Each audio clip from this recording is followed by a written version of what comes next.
Fazer bem feito faz a nossa história. Vidroca 50 anos. Marca forte de confiança no segmento de vidros automotivos e acessórios. Pioneirismo vitorioso. Destaque pela competência e qualidade superior em produtos e serviços. Vidroca avança em novos padrões, novas tecnologias e as melhores soluções para o seu automóvel, utilitário ou caminhão. Vidroca 50 anos. 3 lojas e uma central de distribuição em Feira e 3 lojas em Salvador.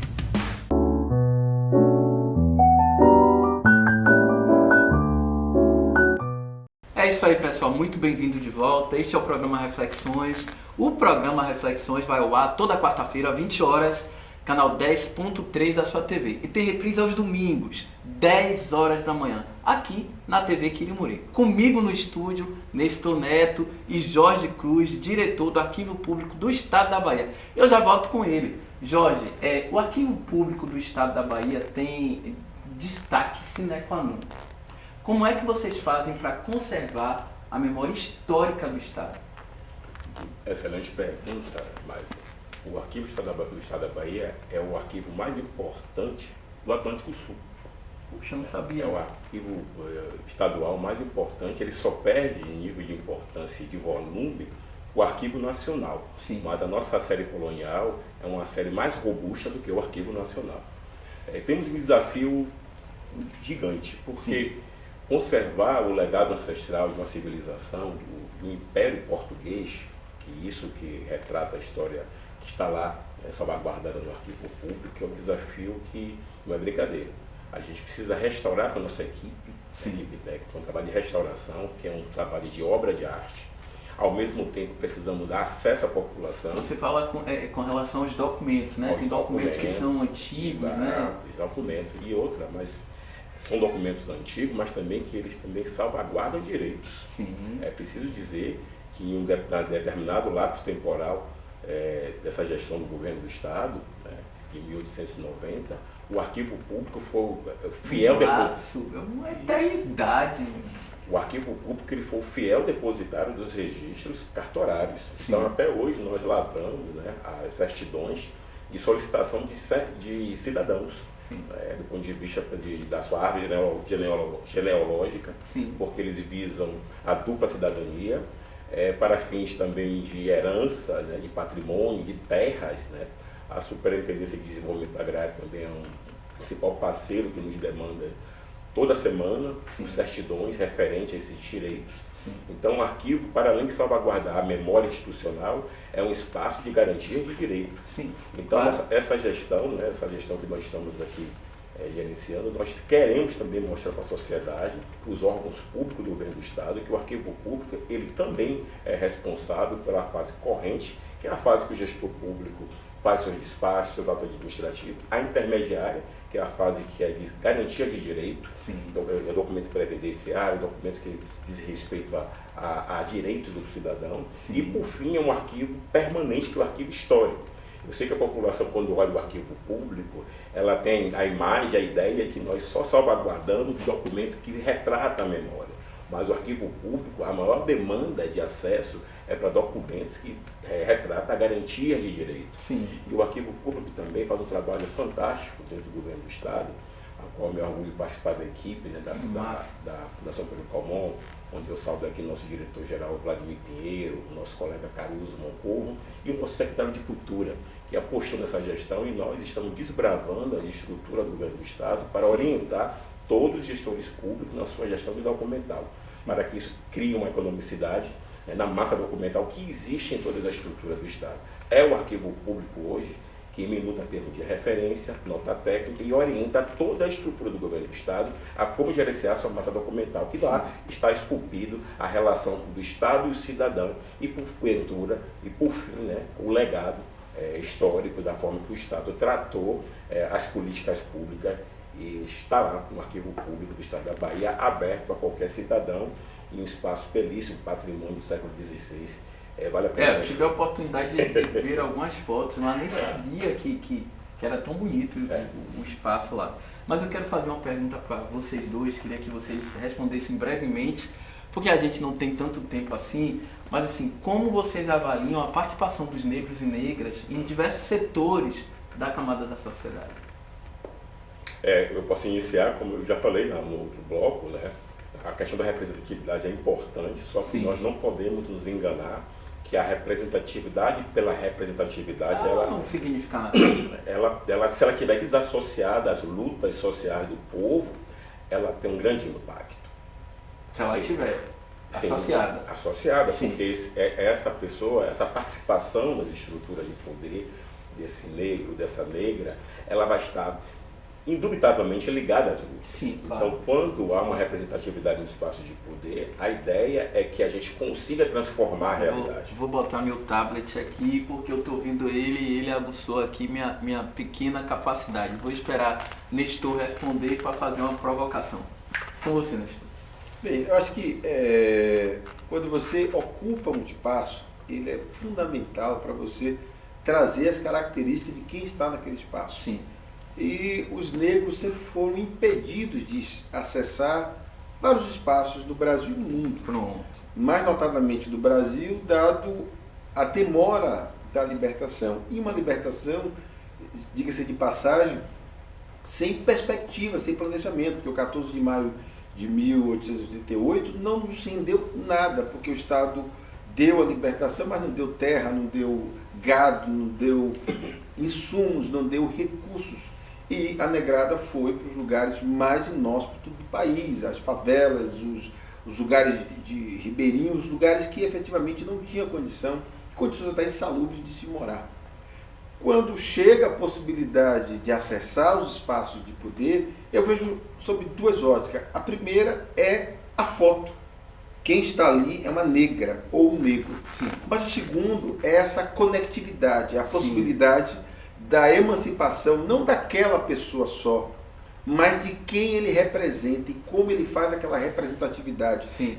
Tendo a capacidade de trazer da base os anseios, as principais, eu diria, demandas e usar a estrutura do poder para garantir fazer esse avanço. Por exemplo, nós na SEAP estamos dialogando a implantação da década do afrodescendente como um grande instrumento, não só para as alternativas penais, mas para todas as formas de fazer política do Brasil. E estamos dialogando com o CNJ, com a Câmara, com o Senado, para que a gente consiga implantar no Brasil.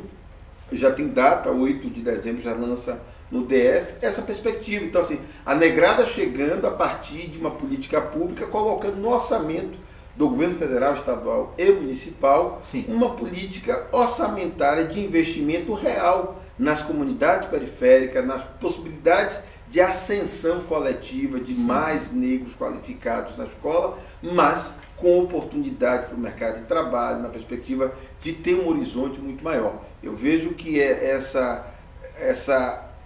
visão de chegar ao poder, ela precisa chegar com a possibilidade de inclusão, incluir todos que possam efetivamente contribuir e gerar o que nós chamamos dessa pangeia grande, todos nós juntos, dando a nossa grande contribuição. Eu queria que vocês dois me respondessem de forma assim, bem sintética. Eu ouvindo o Jorge, ouvindo você agora, eu queria que vocês estabelecessem uma relação de diferença entre igualdade de oportunidades e igualdade de acesso, que para mim são duas coisas completamente diferentes. Eu não consigo visualizar igualdade de oportunidade quando você retira a igualdade de acesso, né? Eu fiz o convite aqui, eu não vou colocar o nome, e reflete muito o que Jorge falou, e às vezes a pessoa está lá, mas ela não representa, porque ela não representa de fato esses anseios da comunidade. Então, assim, o programa Reflexões fez um convite a uma pessoa que eu também não vou falar o nome para não expor e tal, e a pessoa não quis responder, via mensagem, não respondia e tal, e eu fiquei com a minha equipe pensando, poxa, será que se fosse a Globo ou qualquer outra emissora de poder maior, essa pessoa responderia? E eu estive em um evento onde essa pessoa estava lá. E eu disse, poxa, por que você não vai? Você não respondeu ainda, olha aqui, você vê tudo e não responde. E tá aqui, ó, o secretário de Segurança Pública já esteve lá, por que você não vai? E ele disse, não, marque aí que eu vou. E até hoje não veio. Como eu não sou uma pessoa recorosa e que não tem nada a ver, ele me impede o acesso. Ele não é representatividade para mim. Porque à medida que eu tenho esse canal aberto, em que você fala, ele fala, e eu sou um canal para todas as pessoas, isso é igualdade de acesso, né? Eu estou lidando com a autoridade que a TV tem, igualdade, campo de fala para você falar, né? A oportunidade de acesso que é diferente de oportunidades, né? Igualdade de oportunidade é uma coisa, igualdade de acesso é outra. Eu queria que vocês fizessem um breve relato sobre isso. A pergunta é fantástica, porque, como você mesmo colocou, a oportunidade de acesso ela tem uma diferença gigantesca. Enorme. Então, para você hoje ter um profissional como você, Maico, aqui qualificado, à frente desse trabalho na TV Quirimoreira, você teve a oportunidade de acesso à educação básica, Sim. à universidade, Sim. que políticas públicas podem ter te atingido. Sim. Então, sem essa oportunidade de acesso à educação, à saúde, à segurança, ao trabalho, Sim. você não terá as condições necessárias para ter a oportunidade, né, que é equivalente. Só que há um entrave também nessa questão. Você pode ter oportunidade de acesso, Sim. mas há um entrave chamado racismo que impede que você tenha as oportunidades de ser um jornalista. Sim. E a gente tem que discutir as duas dimensões que atacam de forma violenta a população negra desse país. Sim.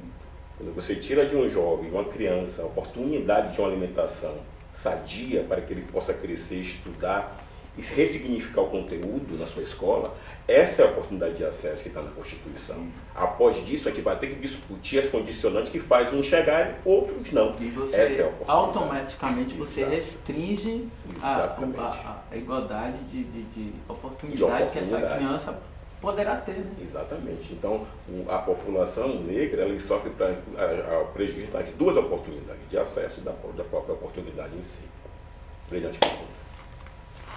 Bem, eu vejo isso com a equidade. Sim. Porque a equidade vai nos permitir tratar os iguais iguais e os diferentes diferentes. Por exemplo, nós estamos para fazer entrega agora do Novembro Negro, com a CEAP, nós vamos estar entregando o que nós estamos chamando do Comitê Gestor Extramuro, que é gerar um pacote de políticas públicas integradas com diversos órgãos em todas as comunidades que estão no entorno do sistema prisional. Sim. Porque parte daquelas comunidades são formadas por familiares de pessoas que estão no sistema. Sim. E como não havia no passado uma perspectiva de oportunidade ou igualdade de oportunidade, o único acesso que essas pessoas tinham normal na vida era ascender o sistema prisional como seu pai, seu avô, sua mãe. Então, é criar um instrumento a partir da equidade para gerar aos iguais, nesse contexto do comum, uma estruturação de políticas públicas para que gere, através desse acesso de políticas públicas, igualdade de oportunidade para aqueles que não estão vivendo em comunidades territoriais ou periféricas que têm essa incidência do crime organizado, enfim. O cara mora em uma outra região que não tem essa dificuldade. Mas se a gente fortalecer as políticas públicas para qualificar as pessoas, certamente nós teremos igualdade de oportunidade, porque pouco importará de onde Antônio, José ou Maria Epitáfia está saindo, porque elas têm a condição de ter tido um acesso qualificado Sim. pela escola pública, pela universidade pública e pelas condições estruturantes do Estado e da sociedade civil organizada. Eu resumiria dizendo o seguinte, que esse acesso que você permitiu a essa pessoa que achou menor é por uma questão chamada possibilidade espiritual.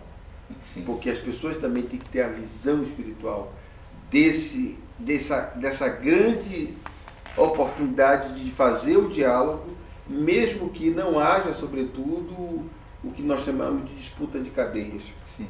Então você está aqui num ponto estratégico que oportunizou a Jorge, a mim e tantas outras pessoas, vovô que está aí daqui a pouco, enfim, Lázaro já passou por aqui. tanta gente que já passou por aqui. Assim, é essa percepção que você tem e que outras pessoas, talvez, que ocupam o mesmo espaço que você, não teve.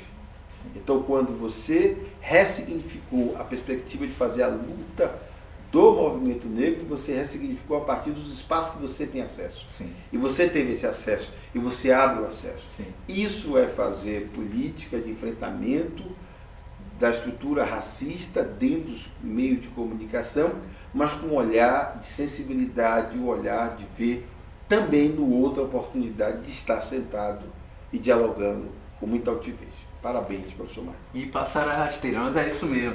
Eu vou fazer um breve intervalo comercial e a gente volta com eles ainda, tá bom? Fiquem aí, a gente volta já.